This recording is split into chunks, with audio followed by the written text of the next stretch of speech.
جی بالکل، آپ کو بتائیں پاکستان تحریک انصاف کی جانب سے جو لاہور میں ریلی لے کے آ رہے ہیں، پاکستان تحریک انصاف کے نامزد جو رہنما ہیں محمود اچکزئی، ان کے قافلے کو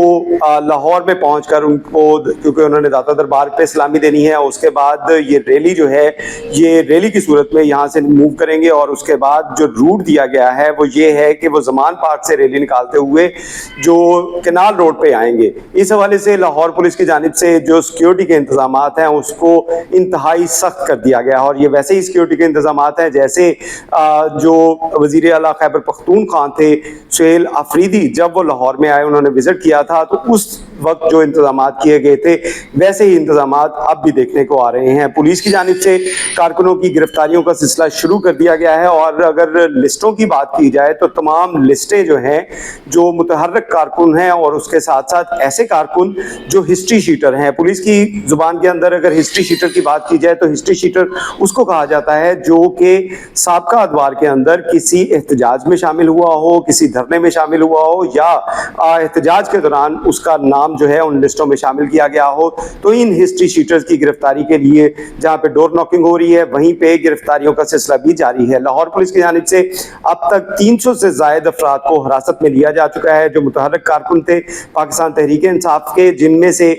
جو گرفتاریاں عمل میں لائی گئی ہیں اس حوالے سے آپ کو بتائیں کہ جو بڑی لیڈرشپ ہے لاہور کی اگر بات کی جائے تو وہ تمام کی تمام روپوش ہو چکی ہے۔ اور جیسے آپ نے سہیل آفریدی کے وزٹ کے دوران دیکھا تھا کہ سہیل آفریدی کے وزٹ کے دوران لاہور میں جو متحرک کارکن تھے نہ تو وہ نکلے تھے کیونکہ ان کی بھی گرفتاریاں ہو چکی تھی، اور اس کے ساتھ ساتھ جو پاکستان تحریک انصاف کے جو لاہور کی قیادت تھی وہ آلریڈی روپوش تھی، اور وہ بھی جو ہے وہ سڑکوں پہ نہیں آئے تھے، وہ بھی اس احتجاج کا حصہ نہیں بنے تھے اور نہ ہی ویلکم کے لیے وہ شامل ہوئے تھے۔ تو اس صورتحال میں سہیل آفریدی اور جو محمود اچکزئی ہیں ان کو جو سیکیورٹی پیرامیٹرز دیے جا رہے ہیں وہ سیم دیے جا رہے ہیں، اور اب جو روڈز ہیں ان کو بلاک کیا جائے گا۔ اس حوالے سے آپ کو بتائیں کہ یہ قافلہ جب لاہور پہنچے گا تو آج انہوں نے داتا دربار جو حاضری دینی ہے، اور اس کے بعد اگلے روز جو ہے وہ زمان پارک سے ان کی جو ریلی کی صورت میں انہوں نے کینال روڈ پہ جانا ہے، اور اس کے تیسرے دن بھی وہ لاہور میں ایکٹیویٹیز کریں گے۔ لیکن یہ تمام ایکٹیویٹیز جو محدود ہوں گی پولیس حکام کے مطابق، جو آفیشیلی پولیس حکام کے مطابق جو بیان دیا گیا ہے وہ یہ کہا گیا ہے کہ یہ وہ تمام متحرک کارکن جو کہ احتجاج یا روڈ بلاکیج کا حصہ بن سکتے ہیں یا ہسٹری شیٹرز ہیں ان کی گرفتاریاں عمل میں لائی جا رہی ہیں، لیکن دوسری جانب ذرائع کا یہ کہنا ہے کہ تمام جو راستے ہیں ان کو محمود اچکزئی کا جو قافلہ ہے اس کو تو گزار دیا جائے گا، لیکن اس قافلے میں پرائیویٹ گاڑیاں جو لاہور کے شہریوں کی ہوں گی یا لاہور کے واسیوں کی ہوں گی ان کو داخلے کی اجازت نہیں دی جائے گی، اور سیکیورٹی کے نام پہ ان کو بھی روک لیا جائے گا۔ تو پاکستان تحریک انصاف کی جانب سے جو پلان کیا گیا ہے یہ محمود اچکزئی کا جو لاہور کے اندر ریلیوں کا پروگرام، تو اس سے یہی لگ رہا ہے کہ عوام کو اس میں شامل ہونا کافی مشکل ہوگا۔ گاڑیوں کی صورت میں تو کسی صورت میں وہ اس قافلوں میں شامل نہیں ہو سکیں گے، لیکن جو پیدل افراد ہیں وہ آ سکتے ہیں، لیکن اس سے پہلے تمام جو متحرک کارکن ہیں ان کی گرفتاریوں کا سلسلہ شروع کر دیا گیا ہے، اور یہ گرفتاریوں کا سلسلہ مزید جاری رہے گا۔ پولیس کی جانب سے جو لسٹیں تقسیم کی گئی ہیں، اور اگر اس کی بات کی جائے تو یہ لسٹیں جو ہیں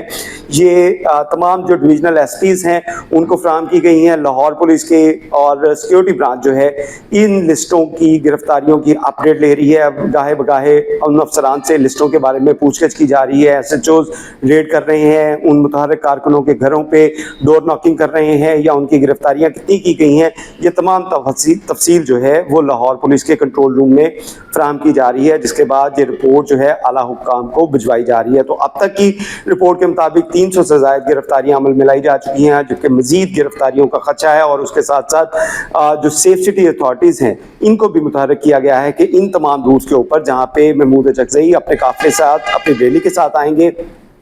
ان کو مانیٹر کرنے کے لیے سیف سٹی اتھارٹی کے جو کیمراز ہیں ان کی ورکنگ اور ڈسپوزیبل کیمراز ہیں ان کی انسٹالیشن کی جائے گی، تاکہ اس دوران کوئی بھی ہنگامی صورتحال ہو یا لوگ احتجاج کے لیے نکلیں یا سڑکیں بلاک کرنے کی کوشش کریں تو ان کی فوری طور پر نشاندہی کی جا سکے کیمروں کی مدد سے، اور اس کے بعد لاہور پولیس مزید کریک ڈاؤن کرتے ہوئے ان کی گرفتاریاں عمل میں لائے گی۔ بہت شکریہ۔